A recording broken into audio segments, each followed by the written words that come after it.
दर्शकवृन्द नमस्कार। कार्यक्रम समाज र सन्दर्भबाट म नवराज पौडेल उपस्थित भइसकेको छु। मङ्सिर 4 गते नजिकिने क्रममा छ। यति बेला गठबन्धन सिट बाँडफाँडको सकसपूर्ण अवस्थामा छ भने अर्कोतर्फ नेकपा एमाले पनि गठबन्धनको ढोका खुल्लै छाडेका छौँ भनेर भनिराखेको छ। त्यसो त वैशाख 30 गते स्थानीय तहको निर्वाचन सम्पन्न भएको थियो र त्यसबाट चुनिएका प्रतिनिधिहरूले यति बेला काम गरिराखेका छन्। त्यसो त कतिपय स्थानीय तहमा कतिपय पालिकामा स्वतन्त्र उम्मेदवारहरूले पनि विजय हासिल गरेर यति बेला सबैभन्दा चर्चा तिनै प्रतिनिधिहरूले कमाएका छन् जो यति बेला स्वतन्त्र तवरबाट स्थानीय तहको निर्वाचनमा जित हासिल गरेका थिए। त्यो धरान उपमहानगरपालिकाकै कुरा गरौँ चाहे त्यो काठमाडौँ महानगरपालिकाकै कुरा गरौँ, यति बेला उनीहरूको चर्चा परिचर्चा चुनिँदै गर्दाखेरि अन्य जनप्रतिनिधिको अवस्था के छ? के अन्य जनप्रतिनिधिहरूले कामै गरेका छैनन् या के छ? आम नागरिकले, आम मतदाताले महसुस हुने गरिकन जनप्रतिनिधिहरूले काम गर्दैछन् या के छ? आज हामी यही विषयको पेरिफेरीमा रहेर विशेष संवाद गर्दैछौँ रौतहट राजपुर नगरपालिकाका नगर प्रमुख डाक्टर राजिक आलामसँग। आउनुहोस् स्वागत गरौँ आजका अतिथिलाई। डाक्टर साहब स्वागत छ तपाईँलाई। धन्यवाद। भनिदिनुहोस् त, अब स्थानीय तहको निर्वाचन सम्पन्न भएको पनि करिब 115 दिनभन्दा बढी भएछ त्यो मत परिणाम आएको। हजुर, के गर्नुभयो? चर्चा परिचर्चा त तिनै बालेन शाह र हर्क साम्पाङको छ। अब यस्तो छ, हामी मध्य प्रदेशको रौतहट क्षेत्र नम्बर 2 को राजपुर नगरपालिकाको नगर प्रमुख निर्वाचित भइसकेपछि मेरो राजपुर नगरपालिकाका 54,000 नगरवासीले प्रत्यक्ष अप्रत्यक्ष दुवै रूपले महसुस हुने गरी हामीले आफ्नो काम र कर्तव्य अगाडि बढाएका छौँ। नीति र नियमहरू निर्माण गरेर अहिले हामीले योजनाहरू पनि अगाडि बढाइसकेको अवस्था छ। त्यसमा मलाई लाग्छ हामीले अब चर्चामै आउनका लागि भन्दा पनि जनताले अनुभूत हुने गरी हामीले काम अगाडि बढाएका छौँ र मलाई लाग्छ जनताको मन जित्ने काम गर्यो भने यो स्वाभाविक हो, भोलि चर्चा पनि हुने नै छ भन्ने मलाई। किनकि स्थानीय तहका आम मतदाताको ती ससाना आवश्यकताहरू चाहिँ स्थानीय तहले त्यहाँका प्रतिनिधिहरूले पुरा गर्छन् भन्ने एक किसिमको आशा हुन्छ, अपेक्षा हुन्छ। चाहे त्यो वडा कार्यालयबाट सिफारिस पाउने त्यो सानो कुरादेखि लिएर धेरै कुराहरू स्थानीय तहले पुरा गर्छ भन्ने विश्वास छ। अब यस्तो छ, अब यो स्थानीय तहको जुन अवधारणा नै जुन छ हाम्रो घर दैलोमा सिंहदरबार पुर्याउने जुन अवधारणा छ यो हाम्रो संविधानको, त्यस अनुरूप नै अहिले जुन स्थानीय तहको जुन निर्माण भएको छ त्यसमा हरेक, अब एउटा वडामा हाम्रो नगरपालिकामा 9वटा वडा छ। अब त्यो एउटा वडामा लगभग 2500 देखि 3000 जनसङ्ख्या भएको एउटा वडा छ। कुनैमा 3200 फरक छन्, तर लगभग त्यस्तै हाराहारीमा सबैको जनसङ्ख्या छन्। एउटा वडाको वडा अध्यक्षले जुन सिफारिस अथवा वडाबाट हामीले गर्नुपर्ने काम कर्तव्यहरू, जनतामा पुर्याउनु पर्ने सेवाहरू, त्यसले गर्दा हामीलाई के अनुभूत हुन्छ भने यो घर दैलोमा सिंहदरबार पुर्याउने जुन सोच थियो, जुन अवधारणा छ यो स्थानीय यो संविधानको, त्यो करिब पुरा भएको अवस्था देखिन्छ अहिले। तर विगतको त्यो तितो यथार्थ के छ भन्दा त्यो चाहे अख्तियार दुरुपयोग अनुसन्धान आयोगको प्रतिवेदन होस् चाहे त्यो महालेखा परीक्षकको प्रतिवेदन, स्थानीय तहका प्रतिनिधिहरू भ्रष्ट भए। सबैभन्दा धेरै भ्रष्टाचार, ससाना भ्रष्टाचार स्थानीय तहमै भयो। त्यसो त त्योभन्दा अघिल्लो स्थानीय तहको निर्वाचन पश्चात चुनिएका केही प्रतिनिधिहरूलाई त आम मतदाताले केही प्रतिनिधिहरूलाई कालो मोसो दल्ने अवस्था समेत आयो। यो के सोच्दा रहेछन्? आफू प्रतिनिधि भइसकेपछि जे पनि गर्न पाइँदो रहेछ भन्ने मानसपटलले काम। अब यो हाम्रो संविधानमा जुन प्रस्तावनामै उल्लेख छ आवधिक निर्वाचन भन्ने कुरा, त्यो आवधिक निर्वाचनको जुन अवधारणा छ त्यो त्यसैका लागि हो कि तपाईँले निर्वाचित भइसकेपछि आफ्नो काम कर्तव्य कतिको निष्ठापूर्वक इमान्दारीपूर्वक आफ्नो काम कर्तव्य वहन गर्नुभयो, त्यसकै मूल्याङ्कनका लागि निर्वाचन गरिन्छ। र मलाई लाग्छ यो जुन दोस्रो स्थानीय तहको जुन निर्वाचन वैशाख 30 गते जुन भयो त्यसमा जनताले आफूले निर्वाचित गरिसकेका प्रतिनिधिले कति सिरियसली काम गरेका छन्, आफ्नो काम कर्तव्य पुरा गरेका छन् कि छैनन्, त्यसलाई जनताले नै कतिलाई दण्डित गरे, कतिलाई फेरि अवसर दिए। त्यो त जनताले नै अहिले जुन निर्वाचन भयो त्यसमा त जनताले फैसला गरिसकेको छ। र रह्यो सरकारको निकायको तर्फबाट अख्तियार दुरुपयोग अनुसन्धान आयोगले जुन आफ्नो काम कर्तव्य जिम्मेवारी जुन लिएर जुन अगाडि बढेको छ, त्यो त अब नियन्त्रण गर्नका लागि अख्तियारले जे जस्तो पनि कामहरू जुन छ अहिले जनप्रतिनिधिज्यूहरूले गरिराख्नु भएको छ, त्यो त अब प्रत्यक्ष रूपमा उहाँहरूले नै नियन्त्रण गर्ने कुरा हो। तर जनताले पनि आफ्नो फैसला आवधिक निर्वाचनबाट गरि नै रहन्छ। र अहिले त हाम्रो जनताहरू एकदमै अवेरनेसको लेभल बढेको छ। उहाँहरू प्रत्यक्ष रूपमा आफ्नो जनप्रतिनिधिले के काम गरिराखेका छन् सबै कुराहरू बुझिराखेको अवस्था छ। यसले पनि जनप्रतिनिधिलाई घचघचाउन पनि आम मतदाता तयार छन्। त्यसले पनि जनप्रतिनिधिलाई एउटा नियन्त्रण गर्ने, जवाफदेहिता, पारदर्शिताका कुरामा एकदमै अगाडि ल्याएको छ जनताले आफैले नै। अब तपाईँ नगर प्रमुख भइसके पश्चात हजुर औँलामा त्यो गन्न मिल्ने त तपाईँहरूले केही नौला कामको सुरुवात गर्नुभयो, केही नौलो त्यस्तो काम भयो? अब नौलो भन्दा पनि मैले शपथ ग्रहण गरिसकेपछि मैले तत्कालै एउटा स्वास्थ्य, म पेसाले चिकित्सक भएको नाताले, म डाक्टर भएको नाताले मैले निःशुल्क गर्भ जाँचको लागि अल्ट्रासाउन्ड खरिद गरेको थिएँ। अनि त्यो चाहिँ मलाई लाग्छ देशैभरिमा एउटा नमुना कार्यक्रम थियो। किनकि अहिले हामीले जुन मेरो अवधारणा छ कोखदेखि शोकसम्म भन्ने, त्यो अवधारणाका साथ स्वास्थ्य हाम्रो कोख हुनुपर्छ, गर्भ स्वस्थ हुनुपर्छ।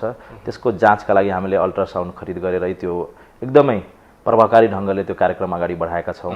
र त्यसमा पनि अहिले त्यो सेवालाई विस्तार गर्ने क्रममा छौँ। हामीले फेरि अर्को अल्ट्रासाउन्ड खरिद गरेर, किनभने पेसेन्टको चाप एकदमै बढेको छ। अर्को नगरपालिका, अर्को क्षेत्रमा अथवा बोर्डर क्रस गरेर बाहिर जाने जुन अवस्था थियो त्यसलाई हामीले लगभग त्यो समस्याको समाधान गरिसकेका छौँ। नगरपालिकैभित्रका हाम्रो नगरवासीलाई नगरपालिकाका अस्पतालमै सेवा दिने जुन हाम्रो सोच थियो लगभग त्यो करिब पुरा हुँदै गरेको मैले देखेको छु। र अहिले हामीले गरेको वृक्षरोपण पुरै लगभग 1000 भन्दा बढी वृक्षरोपण गरेका छौँ। त्यो दुवै साइडबाट हाम्रो जुन बाटोहरू छन्, सबै वडालाई जोड्ने बाटोहरूमा हामीले त्यो वृक्षरोपण गरेका छौँ। र यो 79-80 को जुन कार्यक्रम अब हाम्रो अहिले केही दिनमै त्यो पिचका बाटो निर्माण, बत्ती जडानहरू कार्यक्रमहरू पनि अगाडि बढाएका छौँ। अब त्यो नौलो भन्दा पनि जनतालाई प्रत्यक्ष रूपमा महसुस हुने कार्यक्रमहरू अहिले हामीले केही दिनपछि। अब यो भन्दै गर्दाखेरि के पाउनु भएको छ? आम नागरिकको त्यो ससानो समस्या चाहिँ के हुँदो रहेछ? अब जनताको अहिले मैले बुझ्दै गर्दा अहिले जुन पानी नपरेको अवस्था छ, बाँझोपनको जुन हाम्रो यो किसान जीवहरूको जुन समस्या मैले बुझेको छु, उहाँहरूको अहिले एकदमै ठुलो समस्या भनेको यो सिँचाइको समस्या रहेको छ। अनि उहाँहरूको लागि मलको जुन सरकारले व्यवस्था समयमा गर्नुपर्ने त्यो उहाँहरूले व्यवस्था नगरिसकेपछि अहिले ढिलै भए पनि हामीले मलको पनि व्यवस्था सरकारले जुन उपलब्ध गराएको थियो त्यसमा पनि गरेका छौँ। तर हामी लगत्तै अब केही दिनभित्रै हामीले त्यो सिँचाइका लागि विद्युतीकरण, पोल जडानहरू गर्ने काम हामी अगाडि बढाउँदैछौँ। किनभने जनताको त्यो प्रत्यक्ष त्यो मागै आयो। म स्वयं जनताको घर दैलोमा जाँदाखेरि यो विद्युत पोल जडान गर्नुपर्छ भनेर आइसकेपछि हामीले बजेट नै विनियोजन गरेर अगाडि बढेको अवस्था छ। अब जनताको सासाना कामहरू भनेको यिनीहरू नै हुन्। स्वास्थ्य, शिक्षामा उहाँहरूको पहुँच एकदमै राम्रो हुनु पर्यो। अनि कृषि आजको दिनमा राजपुर नगरपालिकाका नगर प्रमुख राजिक आलम जनताको समस्या सम्बोधन गर्न कटिबद्ध छ। त्यसो त स्थानीय तहले विकास गर्छ भनिन्छ। हजुर, प्रतिनिधिहरूले पनि भन्छन् हामीले यति किलोमिटर पिच गरायौँ, 5 वर्षमा यति किलोमिटर ग्राभल भयो भन्दै गर्दाखेरि त्यो विकासको मापन एउटा दुईटा पुल बनाउँदै गर्दाखेरि केही किलोमिटरहरू बाटो पिच गरिँदैमा विकास भएको मान्न सकिने अवस्था हो? होइन, विकासको परिभाषा नै अब डेभलपमेन्ट नै के हो भने डाइनामिक प्रोसेस हो, गतिशील प्रक्रिया हो। हिजो तपाईँले जुन बाटो हामीले बनायौँ, हाम्रो पहिलाका प्रतिनिधिज्यूहरूले जुन बनायौँ, त्यो अब विकास अब त्यो लङ टर्मसम्म रहँदैन नि। फेरि त्यो बाटोलाई फेरि मर्मत गर्नुपर्ने हुन्छ। पुल निर्माण भए हिजो 2 लेनको पुल थियो, आज 4 लेनको पुलको आवश्यकता छ। स्वास्थ्यमा जनतालाई सुविधा चाहिएको छ, शिक्षामा एकदमै जुन हाम्रो अहिले यो प्राइभेट स्कुलहरूको जुन अहिले जुन शिक्षामा जुन उहाँहरूले जुन बालबालिकाहरूलाई जुन शिक्षा दिइराखेको अवस्था छ, हाम्रो सामुदायिक विद्यालयमा त्यो अवस्था छैन। त्यस्तो हेर्ने हो भने एउटा व्यक्तिको समग्र ग्रोथ र समाजमा कसरी शान्ति सुरक्षा कायम रहन्छ, त्यो सबै कुराहरू विकासको मोडालिटीभित्र पर्छ। त्यसैको लागि एउटा बाटो बनाउँदैमा अथवा पुल बनाउँदैमा, एउटा मैले हेल्थ पोस्ट बनाउँदैमा विकास हुँदैन जबसम्म जनताले प्रत्यक्ष रूपले आफ्नो जीवनको स्तर, सोसियो इकोनोमिक स्ट्याटस जुन नगरपालिकाको माथि उकासिँदैन, तबसम्म त्यसलाई विकास भएको मैले त स्वयं व्यक्तिगत रूपमा मान्दिनँ। अब स्थानीय तह जनप्रतिनिधिका आसेपासेलाई भर्ती गराउने एउटा केन्द्र हो, रोजगारी दिने एउटा केन्द्र हो भन्ने गम्भीर आरोप लाग्ने गरेको छ तपाईँहरूलाई। हुन त तपाईँहरू नयाँ हुनुहुन्छ। अब त्यसमा कस्तो छ भने यो आसेपासे भन्दा पनि अब हाम्रो जति पनि अब मेरो नगरपालिकाभित्र जति पनि अहिले दरबन्दीहरूका लागि हामीले नियुक्तिहरू लिने गरेका छौँ, हामीले सबैलाई जनतालाई सुसूचित गरेर सूचना निकालेर जनताले फर्म भरेर जनताको जुन व्यक्तिहरू जुन फर्म भर्नुहुन्छ उहाँहरूको एउटा टिमले इन्टरभ्यू लिएर त्यसमा कुनै पनि आसेपासे भन्दा पनि त्यो व्यक्तिको क्यापासिटीको कदर गरिनेछ हैन, उहाँहरूको जुन स्किल छ त्यसलाई नगरपालिकाले उपयोग गर्छ र हाम्रो प्राथमिकता नै नगरवासीलाई हरेक कुरामा प्राथमिकता दिने गरी हामीले अवधारणा अगाडि बढाएका छौँ र हामीले जति पनि कार्यक्रम लिएर आएका छौँ राजपुर नगरवासी भित्रका जनतालाई प्रत्यक्ष रूपमा अनुभूत हुने गरी कार्यक्रमहरू हामी अगाडि बढाएका छौँ। त्यसै कारण मलाई लाग्दैन हाम्रो नगरपालिका अहिलेका जुन जनप्रतिनिधिज्यूहरू हुनुहुन्छ आसेपासे भन्दा पनि जुन जनताको क्वालिटी छ, स्किल छ, त्यसलाई प्रयोग गर्न उद्यत छन्। बल्ल सुरुवात हुँदैछ, 5 वर्ष त अझै सिँगै छ। अब तपाईलाई स्वस्तिक छाप लगाएर जिताएका मतदाताले पश्चाताप गर्नुपर्ने दिन आउन सक्छ? मलाई पूर्ण विश्वास छ आउँदैन। दुःख हुनुहुन्छ? दुःख छु। अब व्यक्तिगत कुरा गरौँ। हेर्नुहोस् त, स्वास्थ्य क्षेत्रमा लागेको मान्छे आज राजपुर नगरपालिकाको नगर प्रमुख हुनुभयो। यस पछाडिको किस्सा सुनौ। कसरी लाग्नुभयो? हुन त तपाईँहरूको पारिवारिक त्यो वातावरणले तपाईँलाई यहाँसम्म पुर्यायो अथवा के? अब यस्तो छ, अब म जुन पेसाबाट आउँछु यो पनि जनताको सेवा गर्ने पेसा नै हो, तर यसको लिमिटेसन्सहरू छन्। अब एउटा चिकित्सकले गर्न सक्ने सेवा भनेको स्वास्थ्य सम्बन्धी सेवा बाहेक अरू केही गर्न सक्दैन। तर यो पेसामा अब हाम्रो बाल्यकाल पनि राजनीतिक परिवेशमै हुर्किएको हामी हौँ र त्यसकारण जस्तो अब मेरो परिवारले जस्तो सुकै परिस्थितिमा जनताको बिचमा रहेर जनताको सेवा गर्ने जुन सोच छ त्यसलाई जहिले पनि अगाडि लिएर हिँड्यो। त्यसकारण हामीले अहिलेको जुन परिस्थितिमा हाम्रो परिवारमाथि व्यक्तिगत रूपले जुन षड्यन्त्र गरेर जुन राजनीतिक एउटा हाइट भएको नेतालाई, परिवारलाई जुन ड्यामेज गर्ने सोचका साथ विगतका सरकारले जुन अगाडि बढ्यो त्यसको फलस्वरूप जनतालाई मेरो परिवारले छोड्दैन। जनताको बिचमा रहेर जनताको सेवा गर्ने 30औं वर्षको जुन सम्बन्ध छ जनता र हाम्रो परिवारको बिचको, नेपाली कांग्रेसको खास गरी त्यसलाई अधुरो नरहन दिन र जनताको बिचमै रहेर जनताको सेवा गर्ने जुन सोच छ त्यसकारण नै मैले आफ्नो राजनीति पेसामा यो आफ्नो चिकित्सा पेसा त्यागेर राजनीतिमा होमिएको छु र मलाई मेरो नगरवासीले एकदमै असीम माया गरेर मलाई विश्वासका साथ जुन मेरो परिवारमाथि नेपाली कांग्रेस पार्टीमाथि जुन विश्वास गरेका थिए त्यसै अनुरूप मलाई पनि मतले अभिमत गरेर मलाई पनि नगर प्रमुखको हैसियतमा पुर्याएर मसँग प्रत्यक्ष रूपमा उहाँहरूले सेवा सुविधा लिने जुन सोच बनाएका छन् त्यसकै सोचले म पनि प्रेरित भएर यो उमेरमा नै म राजनीतिमा होमिएको छु। निकै सानो उमेरमै हुनुभयो। हजुर। के लाग्छ नेपालको राजनीति, अब केन्द्रीय राजनीतिको कुरा गरौँ। हेर्नुहोस् त, यति बेला त सत्ता गठबन्धनमा हजुर सिट बाँडफाँडको बडो सकसपूर्ण अवस्था छ। के भन्छन् गाउँका मतदाता? किनकि चुनाव जितेर त्यो 5 वर्षसम्म गाउँघर नगएका प्रतिनिधिहरू पनि चुनावका बेला गाउँघर जान्छन्। हजुर। के छ आम मतदाता गाउँघरतिर, रौतहटतिरको अवस्था के छ?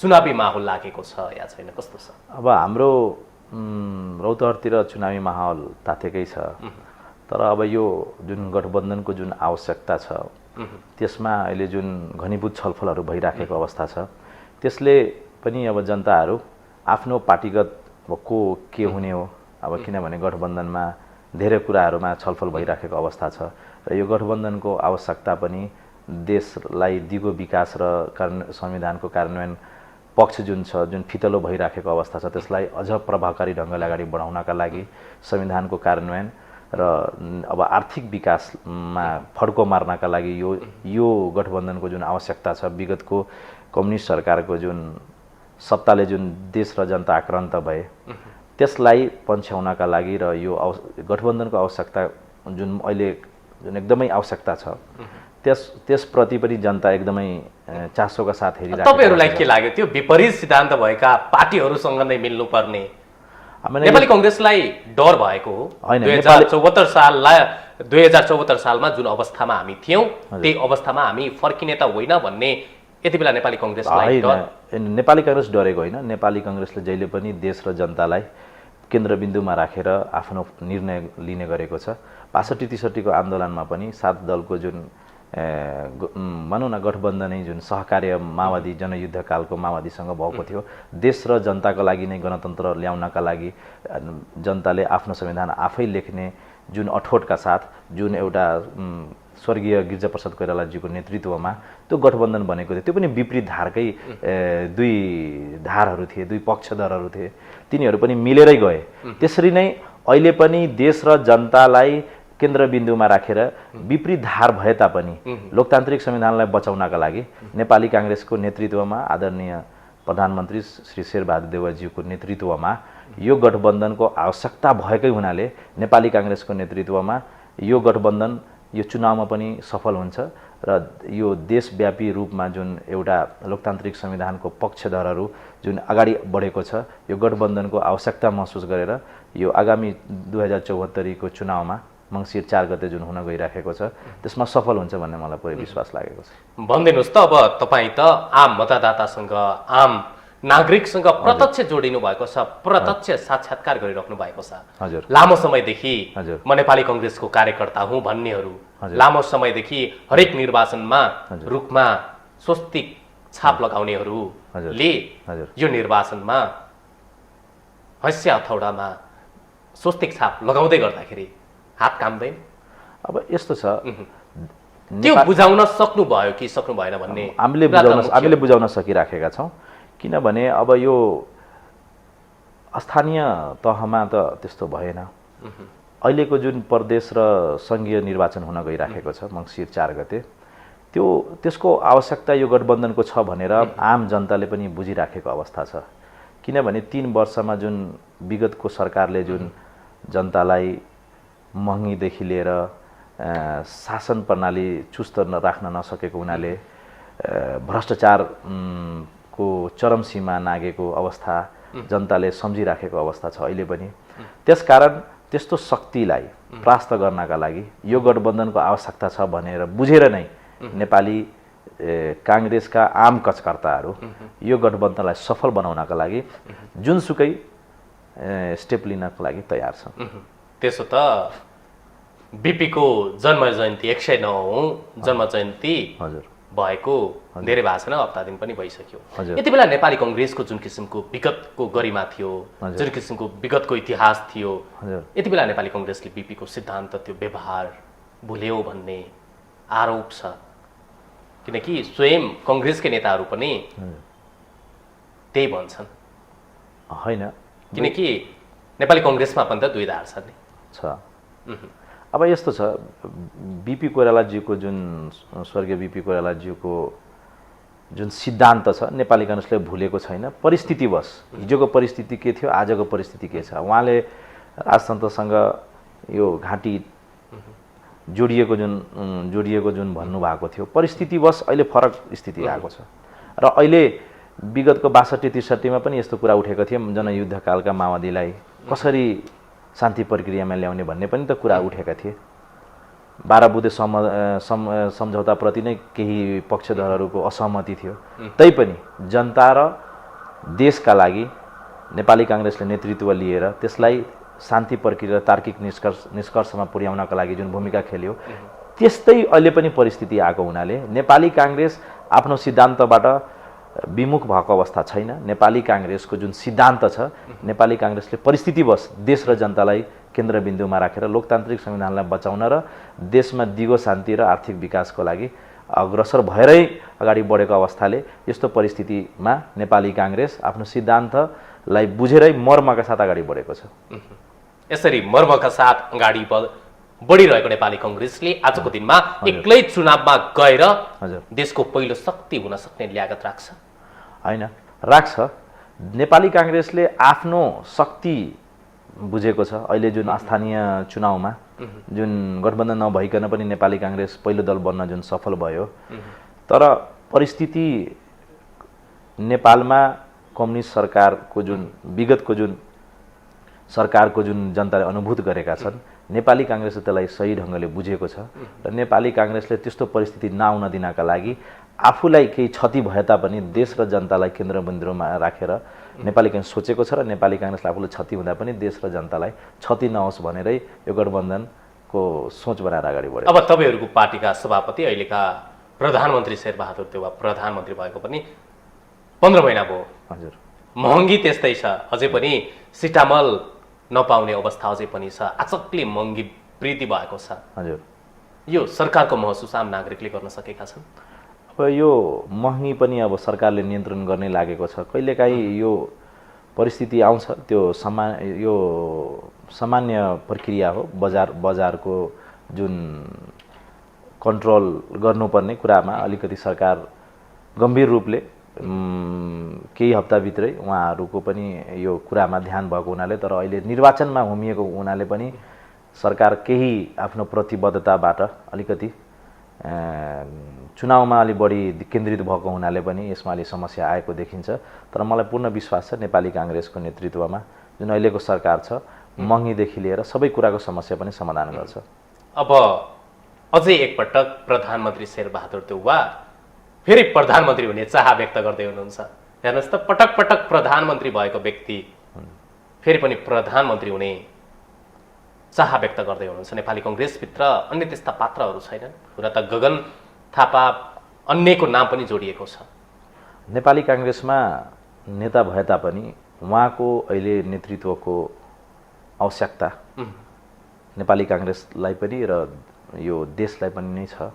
किनभने उहाँको नेतृत्वमै अहिलेको जुन गठबन्धनले थुप्रै राम्रा काम देशलाई कम्युनिस्ट सरकारबाट जुन बचाएर अहिले देशलाई एउटा अनुभूत हुने गरी लोकतान्त्रिक संविधानलाई अगाडि बढाउने गरी दिगो विकास र आर्थिक विकासको प्रक्रियालाई अगाडि बढाउनका लागि उहाँको नेतृत्वको अहिले पनि देशलाई खाँचो छ र उहाँको नेतृत्वमै यो आगामी चुनावमा नेपाली काङ्ग्रेस सफल पनि हुन्छ र यो गठबन्धन सफल हुन्छ, मलाई पुरै विश्वास छ। अब केही समयमै तपाईँहरूले घोषणापत्र पनि जारी गर्नुहोला। हजुर, त्यो घोषणापत्रका कैयन पृष्ठहरू हजुर नेकपा एमालेका अध्यक्ष केपी शर्मा ओलीलाई गाली गर्दैमा सकिने होला होइन। नेपाली काङ्ग्रेस आफ्नो घोषणापत्र आफै तयार गर्छन् र जनताको बिचमा आफ्नो घोषणापत्र लिएर जान्छन् र घोषणापत्र अनुरूप नै नेपाली काङ्ग्रेस आफ्नो जनताप्रति प्रस्तुत हुन्छन् र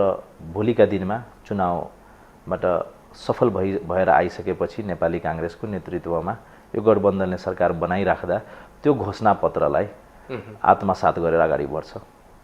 अब यति बेला सिट बाँडफाँडको बडो सकसपूर्ण अवस्थामा छ यति बेला। हजुर, अब टिकट पाउनको लागि नेताको प्रिय हुनुपर्ने, हेर्नुहोस् त, पैसाको खोलो बगाउनु पर्ने, त्यो यथार्थ नेपालको त्यही रहेछ होइन? अहिले त्यस्तो केही समस्याहरू देखा परेको छ नेपाली काङ्ग्रेसमा अथवा जुनसुकै पार्टीमा पनि। वर्षौँदेखि लगानी लगाएर जनताको बिचमा सेवा गरेकोलाई पन्छ्याएर लेटरल इन्ट्री भन्छ, त्यसलाई बाहिरबाट ट्याप्प ल्याएर टिपेर ल्याएर राख्ने जुन प्रवृत्ति अहिले देखा परेको छ, यो साँच्चीकै नै गम्भीर समस्या देखा परेको छ। खास गरी राजनीतिमा मेहनत गरेर आफ्नो पौरख ऊर्जा लगाएर राजनीतिमा सोच बनाएर अगाडि बढेका व्यक्तिलाई यो जुन अहिलेको जुन समस्या देखा परेको छ लेटरल इन्ट्री गराउने चलखेलहरू जुन भइराखेको छ यसले साँच्चै नै भोलिको दिनमा राजनीतिप्रति जनताको निराशजनक स्थिति आउनेछ भन्ने मलाई लाग्दछ। तर समयमै हाम्रो नेतृत्व कर्ताहरूले यसलाई बुझ्नेछ भन्ने पनि विश्वास छ। अब आजको दिनमा नेपाली कांग्रेसले कुनै पनि व्यक्तिको कुनै पनि नेताको योग्यता र क्षमता हेरेर टिकट दिन सक्ने ल्याकत राख्छ? नेपाली कांग्रेस नेतृत्वले ल्याकत राख्छ, क्षमता पनि राख्छ। नेपाली कांग्रेसले अब पदीय व्यवस्थापन जिम्मेवारी दिएर नेपाली कांग्रेसले अहिलेसम्म त्यो व्यवस्थापन गर्न नेताको व्यवस्थापन गर्न सफल नै रहेको छ। केही ठाउँमा त्यस्तो चुकेको हुन सक्छ तर नेपाली कांग्रेसले आफ्नो नेताको व्यवस्थापन सही ढङ्गले नै गरेको छ। मान्नुहुन्छ तपाईहरु? मान्छु। अब युवाका कुरा गरौँ। हुन त यति बेला विभिन्न व्यक्तिहरू विभिन्न युवाहरू सिफारिसमा त परेका छन् तर त्यो सिफारिस भन्या त्यही झारा टार्न त्यो मन शान्त पार्नको लागि हजुर सिफारिसमा परेका छन्। त्यो सिफारिस नै टिकट पाउने अन्तिम नामावली पक्कै पनि होइन। युवाहरूको आवश्यकता के छ? नेपाली कांग्रेसले हुन त लामो समयदेखि पुस्तान्तरणको विषय निकै चर्को रूपले उठ्यो नेपाली कांग्रेसमा पनि। दिन्छ त अवसर युवाहरूलाई? नेपाली कांग्रेसले अहिलेको जुन क्रियाशील सदस्य वितरणको बेलामा जुन लगभग 5 लाख हाराहारीमा जुन क्रियाशील सदस्य थप्यो नेपाली कांग्रेसले त्यसमा 30देखि 40% युवाहरू समेटिएका छन्।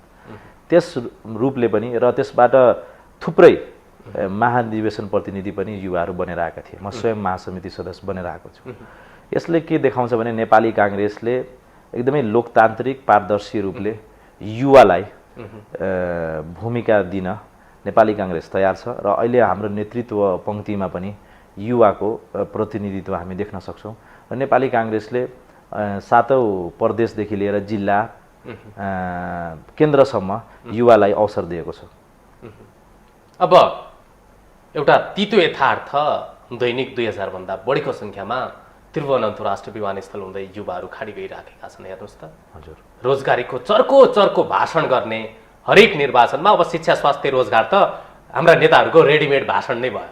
हजुर, ती 2000 को दैनिक 2000 को संख्यामा विदेश उड्ने ती युवाहरूलाई विदेश पठाएर त्यो समृद्धि भनेर जसरी हामी भनिराखेका छौँ त्यो समृद्धि सम्भव छ? होइन, युवालाई बाहिर पठाएर समृद्धि त सम्भव हुँदैन। हामीले केका लागि कसका लागि विकास गर्ने त? अब युवा नै नभएपछि वृद्धहरूका लागि त विकास सम्पूर्ण जनताको लागि विकास गर्नुपर्ने। र अहिले जुन यो 3 तहको जुन सरकारको जुन अवधारणा आएको छ तीनै तहको सरकारले समन्वय गरेर यस्ता कार्यक्रमहरू जुन जनतालाई देश स्वदेशमै रोजगारी दिने व्यवस्था मिलायो भने, जुन कार्यक्रमहरू ल्यायो भने र जनतालाई निशुल्क शिक्षा र स्वास्थ्यको अवधारणा राख्यो भने मलाई लाग्छ हदसम्म हामीले यसको जुन समस्या छ रोजगारीको लागि विदेश जाने त्यो समस्याको समाधान खोज्न सक्छौँ। किनभने हामीले जबसम्म जनतालाई अनुभूत हुने गरी जनताको सोसियो इकोनोमिक स्टेटस जुन छ, अब किन जान्छन् भन्ने बुझ्नु पर्यो। किन विदेश जान्छन् त? आफ्नो सोसियो इकोनोमिक जुन स्टेटस छ, जुन पर क्यापिटा इन्कम छन् हाम्रो नेपालीहरूको, त्यो समस्या अब शिक्षा पनि महँगो भयो, स्वास्थ्य पनि महँगो, अनि रोजगार छैन भनेर विदेश जान्छन्।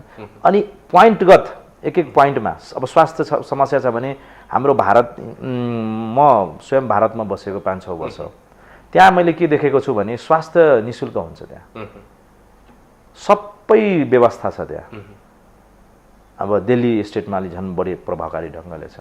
शिक्षा त्यहाँ एकदमै दिल्लीमा मैले देखेको, त्यहाँ सबै सुविधा छ।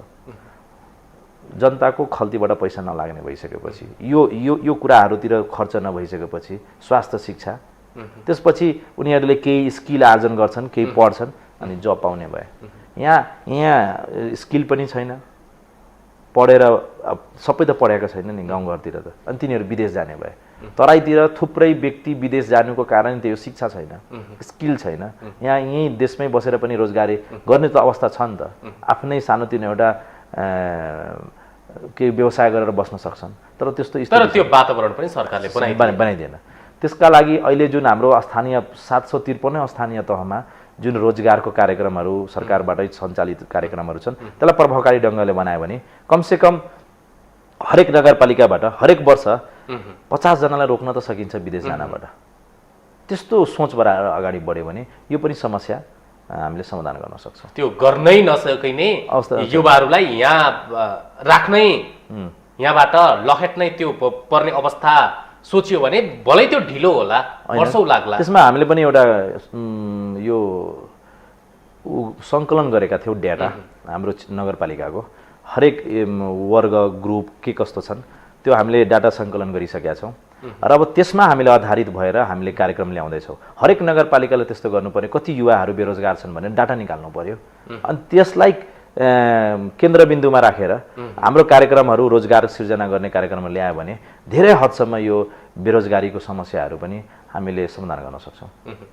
अब हाम्रो सरकार, हाम्रो राज्य समेत र हामीले यति युवालाई कोरिया पठायौँ, हामीले यति युवालाई मलेसिया पठायौँ, हामीले यति युवालाई इजरायल पठाउँदैछौँ भन्दैमा हाम्रो राज्य समेत खुसी हुन्छ। हेर्नुहोस् त, त्यो विडम्बना हो, विडम्बना हो। अनि हाम्रो राज्य संयन्त्र त्यति बेला रमाउँछ जति बेला रेमिटान्स बढ्छ होइन। यस्तो हो, अब रेमिटान्स फेरि आफ्नो ठाउँमा स्किल लिएर गएका छन्, कतिको फेरि आफ्नो चासोको विषय पनि हुन्छ, कतिको व्यक्तिगत त्यो चाहना पनि छ विदेश गएर स्किल आफ्नो सिकेर ज्ञान आर्जन गरेर फर्किने, त्यो आफ्नो ठाउँमा छ। तर बाध्यतावश विदेशिनुको समस्यालाई हामीले गम्भीर समस्या मान्नुपर्छ। अब कति व्यक्ति विदेश गएर स्किल सिक्नलाई गएका छन्, त्यो चाहिँ फेरि आफ्नो पक्षमा फेरि राम्रै कुरा हो। त्यहाँबाट स्किल सिकेर नेपालमा आएर थुप्रै त्यस्ता व्यक्तिहरू विदेश गएर नेपालमै फर्केर पनि व्यवसाय गरेर आफ्नो स्किल प्रयोग गरेर देशलाई आफ्नो योगदान गरेका छन्। अब रेमिटान्स आयो, रेमिटान्स बढ्यो भनेर हाम्रो राज्य संयन्त्र रमाउँछ, अर्थतन्त्र सुधार उन्मुख भयो भने रमाउँछ। अर्कोतर्फ रेमिटान्स 10 खर्ब भित्रिन्छ भने अर्कोतर्फ 20 खर्बको हामी आयात गर्दा रहेछौँ। हेर्नुहोस् त, त्यो अन्तरले के इङ्गित गर्दैछ? त्यो चाहिँ समस्या भयो। हाम्रो आयात कम भयो, यो आयात बढी भयो, निर्यात चाहिँ एकदम न्यून अवस्था छ। त्यसका लागि हामीले आफ्नै देशमा ठुल्ठुलो उद्योग कल कारखानाहरू खोल्नुपर्ने अवस्था छ र हरेक कुरामा नेपालमा पनि जस्तै इन्डियामा मेड इन इन्डिया भन्ने सोच धेरै कार्यक्रमहरू लिएर आएका छन् त्यहाँका सरकारले। त्यस्तै आफ्नो देशमा उत्पादन भएका सामानको हामीले प्रयोग गर्नुपर्छ भनेर सरकारले पनि एउटा प्रेरित हुने कार्यक्रमहरू लिएर आउनुपर्छ। जुन अहिले हाम्रै छिमेकी राष्ट्र भारतमा अहिले थुप्रै कुराहरू प्रधानमन्त्रीले नै इन्डोर्स गरेको अवस्था छ। त्यहाँ त्यस्तो गर्दाखेरि नेपालीपन झल्किने, जे जति पनि यहाँ नेपालमा उत्पादन भएको सामान छ त्यसलाई नै प्रयोग गरियो भने हाम्रो यो जुन आयातको जुन हामी एकदमै चपेटामा परेका छौँ, सबै कुरा आयात गर्नुपर्ने, हामी कृषि प्रधान देश भएर पनि कृषि सबै कुराहरू फेरि खाद्यान्न फेरि गर्नुपर्ने जुन बाध्यता छ त्यसबाट हामीले निस्किनका लागि हामीले यो एउटा सोच बनाउनुपर्छ र नेपाल सरकारले त्यस्तो कार्यक्रमहरू लिएर आउनुपर्छ। जबसम्म हामी खाद्यान्नमा आत्मनिर्भर हुँदैन तबसम्म हजुर आयात घट्ने त्यो कुरा सपना। हाम्रो सोच पनि हुनुपर्छ। हामीले जुन पनि कुराहरू ब्रान्डेड बाहिरबाटै ल्याएको सामान पनि हाम्रो पनि त चासो छ, हामी पनि त चाहना त्यही बाहिरकै सामान ल्याउने जुन सोच छ। नेपालमै पनि त धेरै कुराहरू, हरेक कुराहरूको नेपालमै उत्पादन भइराखेको अवस्था छ। त्यो हामीले नै प्रयोग गरिदिँदा विदेश त त्यो आयात गरेर निर्यात गरेर कसरी सम्भव हुन्छ? त्यो एउटा त्यो सोच बन्नु पर्यो। नेपाल सरकारले त्यस्तो कार्यक्रमहरू लिएर आउनु पर्यो। अब फेरि त्यही स्थानीय तहको निर्वाचनको त्यो सरगमीमा छौँ। त्यति बेला हजुर केही पालिकाहरूमा हजुर स्वतन्त्र उम्मेदवारहरूले जित हासिल गरे, मुख्य मुख्य पालिका भनौँ न। हजुर साँच्चीकै त्यो राजनीतिक प्रतिको वितृष्टा नै हो, केही हदसम्म हो। नेपाली जनताको चेतना लेभल मलाई लाग्छ एकदम हाइएस्ट लेभलमा पुगेको चेतना छ। अब नेपाली यो जुन चुनाव परिणाम आयो, स्वतन्त्र उम्मेदवारहरू जित्नु, यो साँच्चै नै राजनीतिमा जुन कमी कमजोरीहरू भएको छ विगतका दिनमा जनताले त्यसलाई सहन नसकेर त्यो मतबाट जुन प्रकट भएको छ जुन सोच त्यो एउटा साँच्चीकै नै राजनीतिप्रति केही जनताको सोच फेरिएको हो कि उहाँहरूले तर यसलाई पोजिटिभ रूपमा फेरिएको हो कि आम मतदातामा राजनीतिक चेत पैदा भयो राजनीतिक चेत पैदा भएको तपाईँले गल्ती गरेपछि जनताले दण्ड दिन्छ भन्ने कुराको एउटा तितो उदाहरण हो यो त्यस स्वतन्त्र उम्मेदवारहरूको विजय पश्चात त्यो विजयलाई हुन त नेपाली कङ्ग्रेसले कहिलेकाहीँ हावा लागिहाल्छ यो त अपवादको कुरा हो भनिराखेको छ तर त्यसको गम्भीर समीक्षा नेपाली कङ्ग्रेसले गरेको छ नेपाली काङ्ग्रेसले गम्भीर समीक्षा गरेरै नेपाली काङ्ग्रेस अगाडि बढेको छ र यो समस्या जुन जनताको जुन राजनीतिक चेतनाको जुन लेभल बढेको छ त्यो कुरालाई हामीले गम्भीर रूपमा लिनुपर्छ र हामीले त्यसप्रति जनता त्यसै कारण केही दिन अगाडि हाम्रो नेपाली काङ्ग्रेसले सबै जनप्रतिनिधिहरूलाई अभिमुखीकरण कार्यक्रम राखेको थियो र त्यसमा जनताप्रति जवाबदेहिता पारदर्शिताका कुराहरू हामीलाई प्रष्ट रूपमा नेपाली काङ्ग्रेसले अभिमुखीकरण कार्यक्रममा हामीलाई प्रशिक्षण दिने कार्यक्रम राखेर प्रशिक्षण गरेको छ यसले आगामी दिनमा जनप्रतिनिधिहरू जनताको सेवक बनेर काम गर्नुपर्छ भन्ने कुराको अनुभूत हुन्छ अब केही दिनमै तपाईँहरूले घोषणापत्र सार्वजनिक गर्नुहोला हजुर शिक्षा स्वास्थ्य रोजगार बाहेकका अन्य के मुद्दा समाविष्ट होला अब यसमा हाम्रो नेपाली काङ्ग्रेस पार्टीको यो घोषणापत्र समिति गठन भएको छ उहाँहरूले अब मलाई लाग्छ नेपाली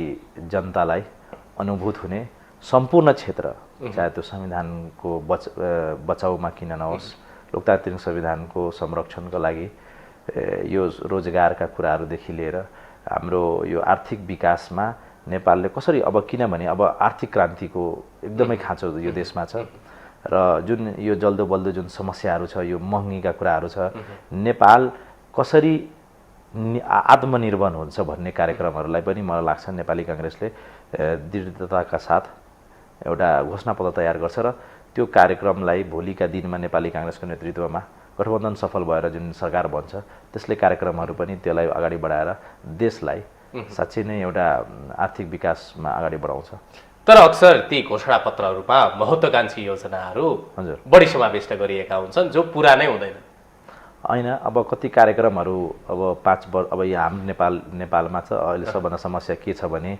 5 वर्ष सरकार नै चलाउन पाउँदैन यो एकदमै स्टेबिलिटी छैन गभर्नमेन्टमा अनि त्यो गभर्नमेन्टको स्टेबिलिटी नभइसकेपछि त्यो समस्या आउने नै भयो आफ्नो कार्यक्रम 5 वर्षसम्म त चलायो भने न पुरै त्यो महत्त्वपूर्ण जुन महत्त्वकांक्षी कार्यक्रमहरू लिएर आएको हुन्छ त्यो पुरा गर्नै पाउँदैन त्यो हिसाबले पनि त्यसैका लागि यो जुन गठबन्धनको छ थाई सरकार दिने स्टेबल गभर्नमेन्ट दिने एउटा पावरफुल गभर्नमेन्ट दिने त्यो दिइसकेपछि त्यो त 2074 सालमा जति बेला नेकपा एमाले र माओवादी केन्द्रले गठबन्धन गरेका थिए हजुर नेपालमा बहुमतले पनि काम गर्दो रहेनछ भने त उनीहरूले देखाइदिए अहिले नेपाली कांग्रेसको सरकार छ हेर्नुस् त जो 2074 सालको त्यो निर्वाचन पश्चात समस्या अल्पमतमा थियो हैन समस्या पावरफुल गभर्नमेन्ट हुनु पर्यो व्यक्ति शक्तिशाली हुने होइन यो सरकार शक्तिशाली हुनु पर्यो त्यहाँ फरक भयो नि विगतको सरकारमा व्यक्ति उहाँ सबै शक्ति आफूतिर आर्जन गर्नतिर लाग्नु भयो नि व्यक्ति शक्तिशाली भन्दा पनि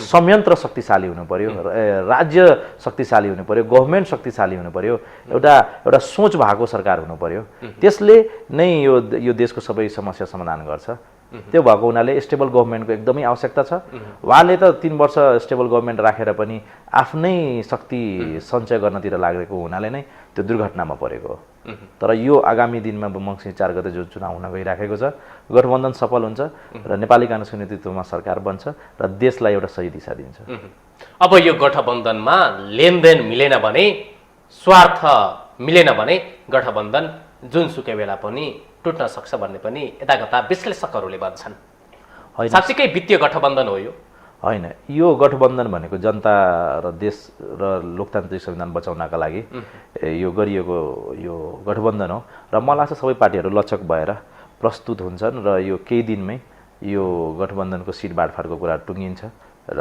यो गठबन्धन चुनावमा होमिन्छ चुनावमा होमिएला गठबन्धन बाटी चुनावमा होमिएला गठबन्धनले बहुमत पनि प्राप्त गर्ला हजुर। त्यसपछिको सरकार कसको हुन्छ? अहिलेको परिस्थितिमा नेपाली काङ्ग्रेस, किनकि अङ्कगणितमा त तपाईँहरू अलि अगाडि छौँ भन्नुहुन्छ आफूलाई। नेपाली काङ्ग्रेसकै नेतृत्वमा सरकार बन्छ। अहिले त्यतैतिर दिशामा कुरा अगाडि बढेको छ। प्रधानमन्त्री शेरबहादुर देउवा नै कि अरू विकल्प पनि छन्? यताको त आर्जु राणाको पनि कुरा यता कता सुनिन्छ। होइन, अहिले नेपाली काङ्ग्रेसले आदरणीय नेता शेरबहादुर देउवाजीलाई नै विकल्प रूपमा अगाडि सारेको छ। त्यस्तो कुनै परिचर्चा भएको छैन। अब मङ्सिर 4 गते, अब धेरै दिन पनि छैन, 69 दिन मात्रै बाँकी रहेछ। चाडपर्व आउँछ, दसैँ तिहार आउला, त्यो लगत्तै निर्वाचन हुँदैछ।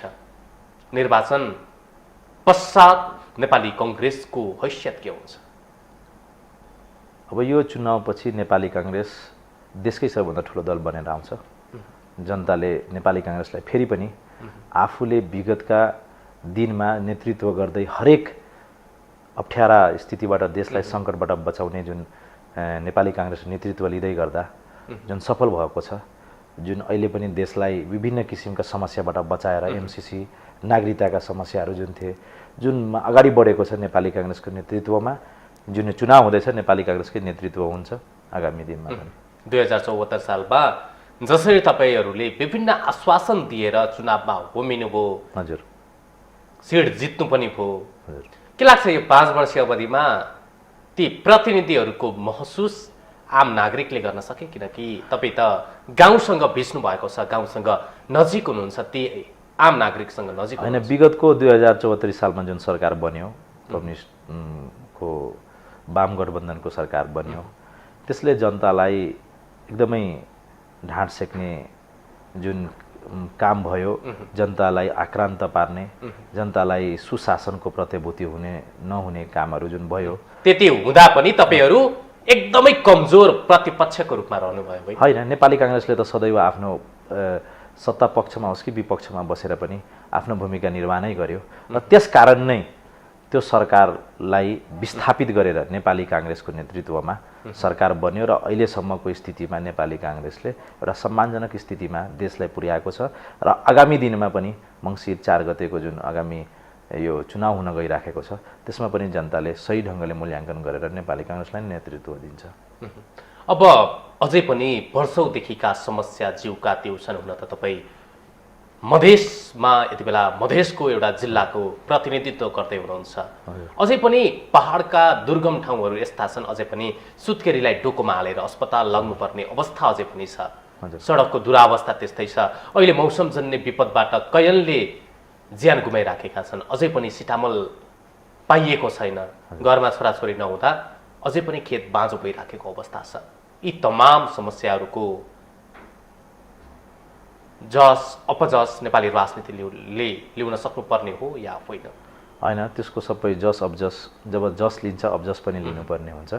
अनि यो सबै समस्याहरू एकदमै गम्भीर समस्या। अहिले पनि दुर्गम क्षेत्रमा अहिले पनि बाटोघाटो नपुग्नु, त्यसकारण नै स्थानीय तहको जुन हामी अगाडि बढेका छौँ, एउटा प्रतिस्पर्धात्मक प्रणाली पनि हो। संघीयता पनि एउटा प्रतिस्पर्धात्मक प्रणाली हो। यो स्थानीय सरकार पनि प्रतिस्पर्धात्मक हो। मेरो नगरपालिकाले किन राम्रो गर्दैछ, अरू नगरपालिकाले किन गरेन भने एउटा प्रतिस्पर्धा पनि त हो नि एउटा। अनि कुन प्रदेश राम्रो भयो भनेर यो सोचले पनि संहिता ल्याइएको हो। अनि यो सोचका लागि अब कर्णालीमा राम्रो भएको छैन भने पनि प्रदेश यो त्यो कर्णालीकै सरकारले सोच्ने हो आफ्नो कार्यक्रम। अब स्थानीय समस्या अब त आउनु नै हुँदैन। स्थानीय सरकार बनिसकेपछि, प्रादेशिक सरकार बनिसकेपछि त्यहाँका के समस्या छ, अहिले पनि बाटोघाटो पुगेको छैन भने त्यसमा त्यसलाई प्राथमिकताका साथ त्यसलाई अगाडि बढाउने हो। हाम्रो स्थानीय तहमा जे के समस्या छ त्यो त हामीले रियलाइज गरेर कार्यक्रम ल्याएर बजेट विनियोजन गरेर त्यसलाई समाधान गर्नुतिर जानुपर्छ। अब पनि मात्र कम्प्लेन गरेर केन्द्रलाई मुख ताकेर भन्दा पनि आफ्नो कार्यक्रम अनि राखेर अनि केही कमी छ भने केन्द्रलाई ताक्ने हो। तर अहिले पनि अब कम्प्लेन गर्ने अवस्था छैन, किनभने अब विकेन्द्रीकरणमा गइसकेको अवस्था छ। विकास पनि त्यही अनुरूप हुनु पर्यो। अब हामीले मात्र केन्द्रलाई गाली गरेर हुँदैन। अब हामीले जब सबै अधिकारहरू पाइसकेको छ, अहिले पनि पूर्ण हुन बाँकी छ। अहिले पनि हाम्रो बजेटको जुन बाँडफाँड छ त्यसमा समस्या देखिन्छ।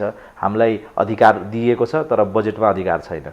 सशर्त अनुदान बढाएको छ, अनि यो के भन्छ वित्तीय समानीकरणको बजेट घटाएको छ। अब अधिकार दिइसकेपछि त आफ्नो कार्यक्रम आफ्नै ल्याउन, आफ्नो बजेट आफै परिचालन गर्ने त्यो अवस्था सिर्जना गर्नुपर्ने हुन्छ। तर पनि अहिलेको जुन स्थिति सिर्जना भएको छ यो 72 संविधानको अवधारणाले 3 तहको सरकार, त्यसमा अब प्रादेशिक सरकार र यो स्थानीय सरकारले आफ्नो समस्या आफै बुझेर अगाडि बढ्नुपर्ने हुन्छ। अब यो त भयो विकासको कुरा। हजुर। रौतहट जिल्लाको एउटा पालिकाको, हजुर, एउटा नगरको पिता हुनुहुन्छ तपाईँ। यो मधेसतिर भोट पनि किनेर पाइन्छ भन्ने एउटा चलन, त्यो भनाइ पनि छ, साँच्चै त्यो हो? होइन, त्यो जनतालाई अपमानित हुने ऊ भयो। भोट किनेर भन्दा पनि अब हाम्रो चुनावहरू महँगो हुने भयो। अब कसरी भन्दाखेरि हाम्रो त्यो प्रणाली नै चुनावको प्रणाली महँगो।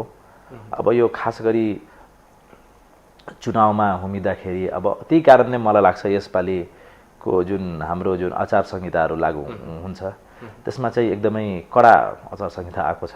त्यसमा चाहिँ धेरै व्यक्ति जम्मा नहुन मिल्ने, जनप्रतिनिधिहरूलाई प्रत्यक्ष रूपमा इन्भल्भ हुन नमिल्ने, त्यो कन्ट्रोल गर्नुपर्छ। जनताले पैसा लिएर भन्नुको अर्थ जनप्रतिनिधि हुन लगानी गर्नुपर्छ? होइन, जनतामा लगानी गर्नु पर्यो। जनतामा स्वयं प्रस्तुत भएर जनताको सेवामा सुख दुःखमा उभिनु पर्यो। अब 6 महिना नहुँदै हाम्रो लगानी जनतामा निरन्तर हुनु पर्यो।